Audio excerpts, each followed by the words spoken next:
have your attention, please?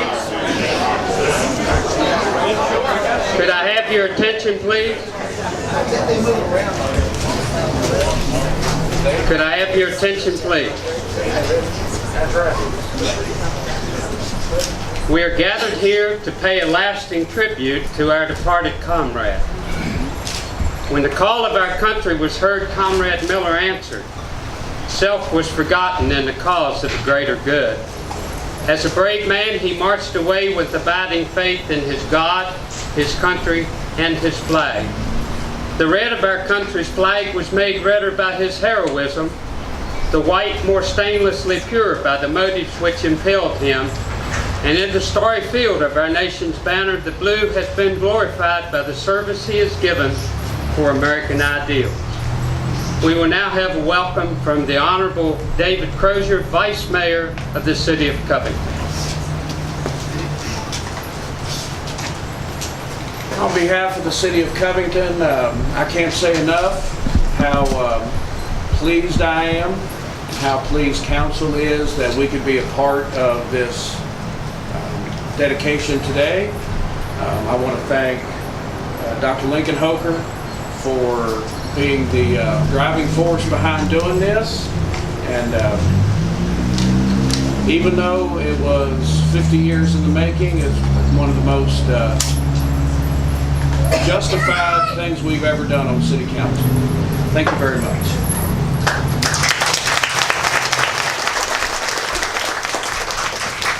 Now Alfred Paxton, Commander of VFW Post 1033, will give greeting.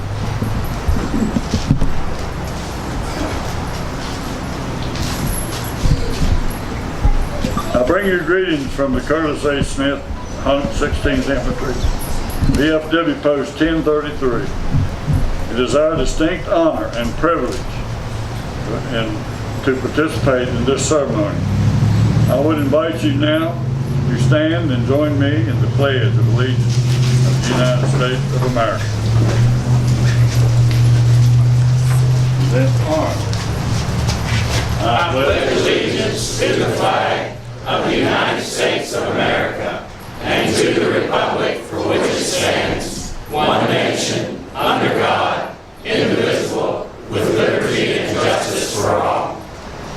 Oh, say, can you see by the dawn's early light what so proudly we hail as the twilight's last gleaming, whose broad stripes and bright stars through the perilous fight o'er the ramparts we watched were so gallantly streaming, and the rocket's red flame, the bombs bursting in air, gave proof through the night that our flag was still there. Oh, say does that star-spangled banner yet wave o'er the land of the free and the home of the brave?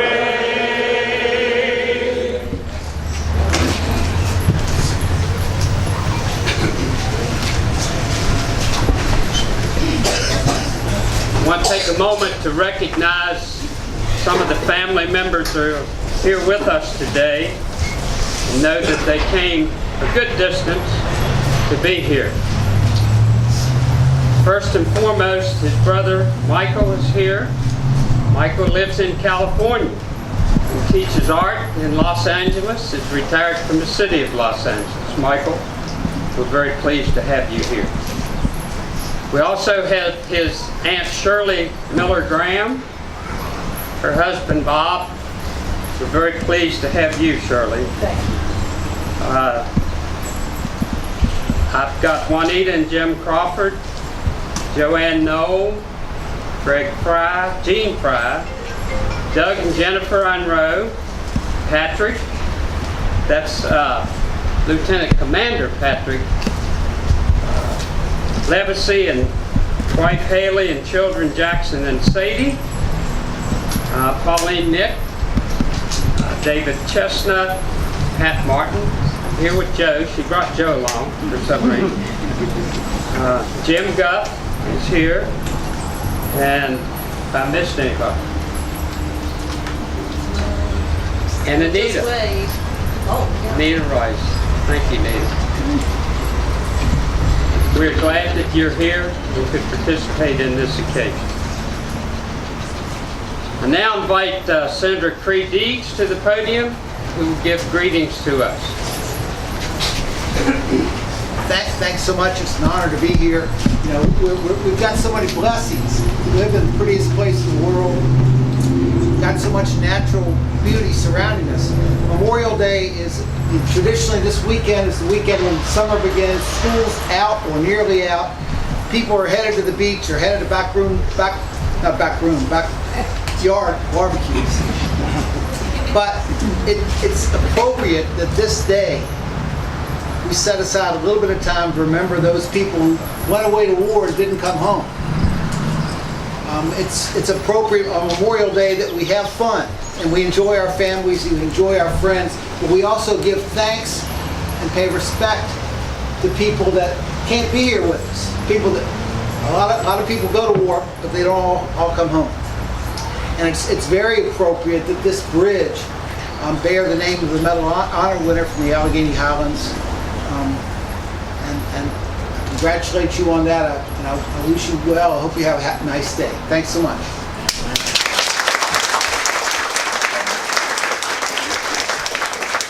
Now we'll hear from Delegate Terry Austin.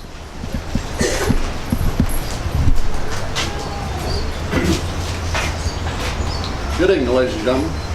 What a beautiful day here in the Allegheny Highlands, and what an appropriate day to name a bridge after an individual who gave the ultimate sacrifice. Last night I was sitting at home and I Googled Lieutenant Miller's name, and I would encourage each of you to do that. Go home and just Google First Lieutenant Gary Miller and see what comes up, and read his story, and just think about how many of us today would put ourselves in that position and do the things Lieutenant Miller did. And down in the comments, there's a comment from an individual who served in his platoon, and he said that never did a Memorial Day go by that he didn't mention First Lieutenant Miller's name, because he gave the ultimate sacrifice.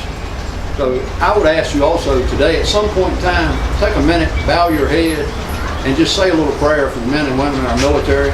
Show the appreciation and respect to them that they deserve, for if not, we would not be here today with the freedoms we have. Thank you.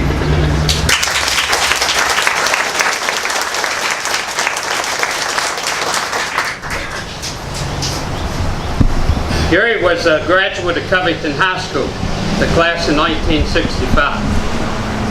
And I'm very glad to see so many of his classmates here today. And I want to now invite Wade Leach to come to the podium to give reflections on his memories of Gary from the class of 65. Wade?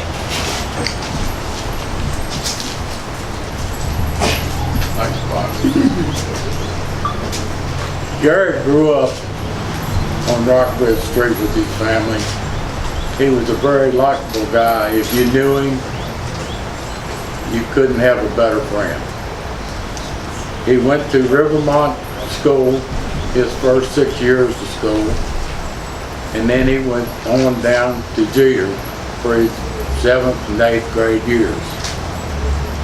He entered high school. He was a good student all the way through his years. He graduated in 1965. He went on to Dabney F. Lancaster Community College for 2 years. Right after that, he enlisted into the United States Army. After his basic training, he was put into Officers Candidate School. Upon graduation, he was commissioned 2nd Lieutenant. After a few duties, he was awarded, he was given the rank of First Lieutenant Gary Lee Miller.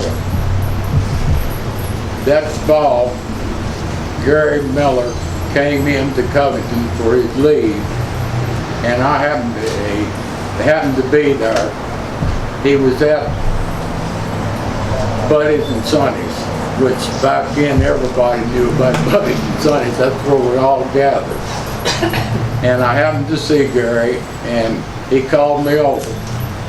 And I went to the car, and we talked about some of the things that had gone on since we had graduated and things that happened before we graduated. And he told me he was sorry that he heard about Gary Burks and Tommy Cook, who had died in Vietnam.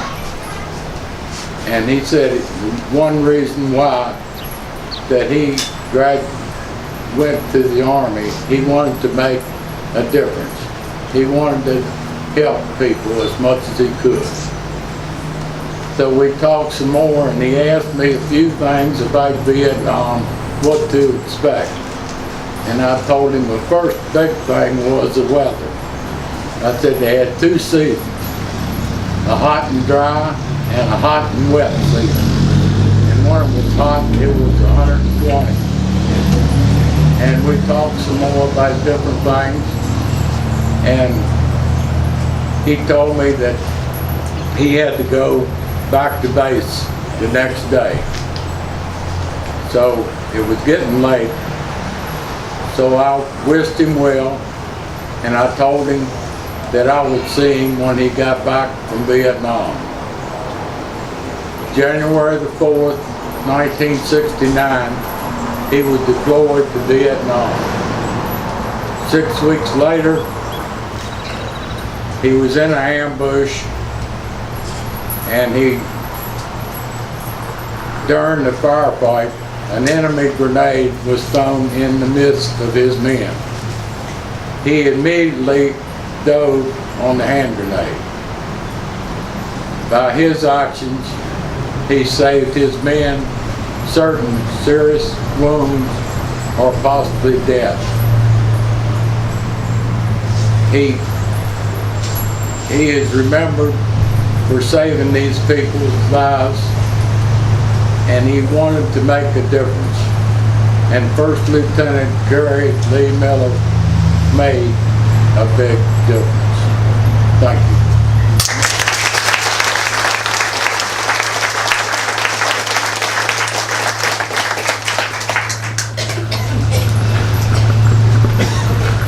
This mic, you have to really hold it close. So our next speaker was kind of a surprise to me.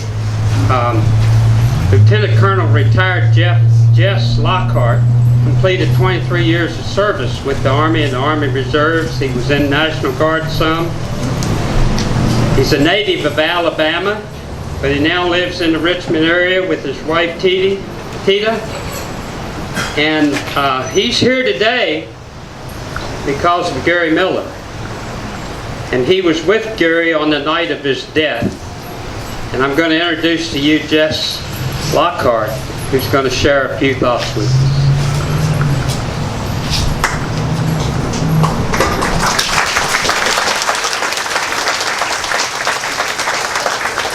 Thank you, Paul. And I really want to thank y'all for coming out here. Hold it close. Last night, Paul and I were talking, and he told me that Allegheny County here has had 3 Medal of Honor recipients. And for a small county in America, that's an awful lot per capita. And seeing you all out here reminds me of growing up in a small town and how great it is. So thank you for coming out. I knew Gary for about a month, but as brothers in arms, he chose to sacrifice his life to save mine. A few weeks ago at church, my pastor quoted a verse, John 15:13, and it says, "Greater love has no one than this, to lay down one's life for one's friends." It doesn't take long to know your comrades in combat. Gary was much different than me. He was quiet, reserved, but when he made a decision, he was positive and followed that direction. His men bonded with him in his leadership style. I was assigned to be his mentor. That meaning explaining the company SOPs and how to adjust to jungle life. Gary was quite a learner. The night that Gary died, a grenade was thrown and hit me. Gary dug on a grenade and saved me from injury and possibly death. I think of that night very often and try to live my life in respect of him. Thank you.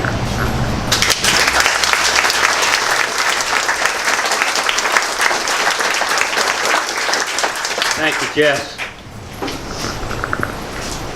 Now going to ask Commander Bill Atherholt, U.S. Navy retired, who is going to read the Medal of Honor citation that was given to Gary.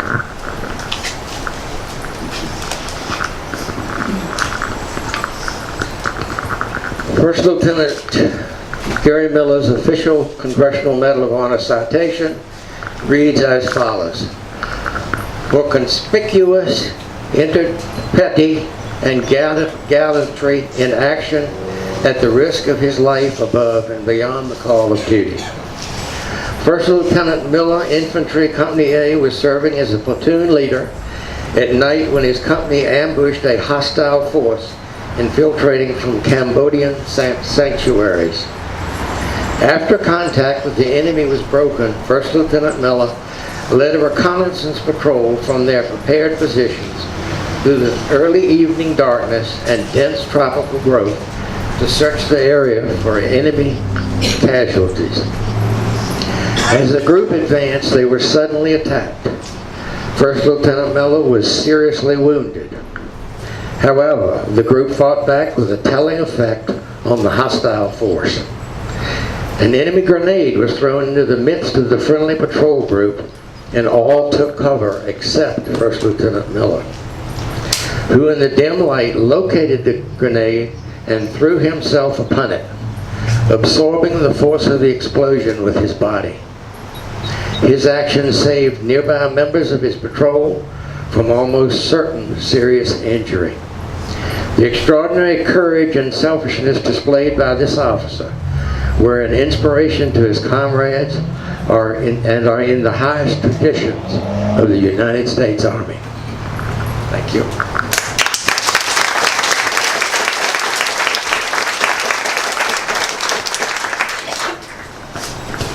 I now introduce to you the Honorable Tom Seibold, Mayor of the City of Covington, who will read the ordinance and official dedication of the bridge, naming it in honor of Gary Miller. Thank you. Dr. Linkenhoker approached the City Council earlier this year with the idea of naming this bridge after Lieutenant Miller. On April the 10th, we passed this resolution naming the Durant Road Bridge in honor of First Lieutenant Gary Lee Miller, Medal of Honor recipient.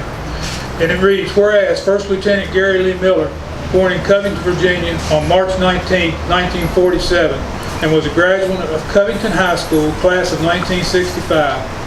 And whereas First Lieutenant Miller joined the United States Army in 1967, becoming a First Lieutenant in Company A, 1st Battalion, 28th Infantry Regiment, 1st Infantry Division. And whereas First Lieutenant Miller was called to serve his country during the war in the Republic of Vietnam, whereas First Lieutenant Gary Miller served as a platoon leader when his company was ambushed one night by hostile forces and was seriously wounded. And whereas First Lieutenant Miller, while wounded, located an enemy grenade that had been thrown at his patrol and sacrificed his own life to save the lives of the men in his command. And whereas First Lieutenant Gary Miller was awarded the Medal of Honor, the United States Military highest decoration. And whereas the Curtis A. Smith Post 1033 of the Veterans of Foreign Wars has requested that the Durant Road Bridge in the city of Covington be renamed in the honor of our local son and military hero, First Lieutenant Gary Lee Miller. And now therefore be it resolved this 10th day of April 2018 that the Council of the City of Covington does hereby rename the Durant Road Bridge to be known from this day forward as First Lieutenant Gary Lee Miller Memorial Bridge.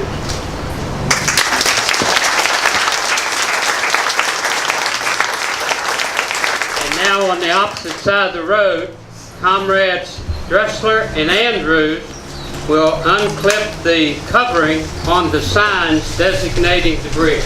Go ahead, guys.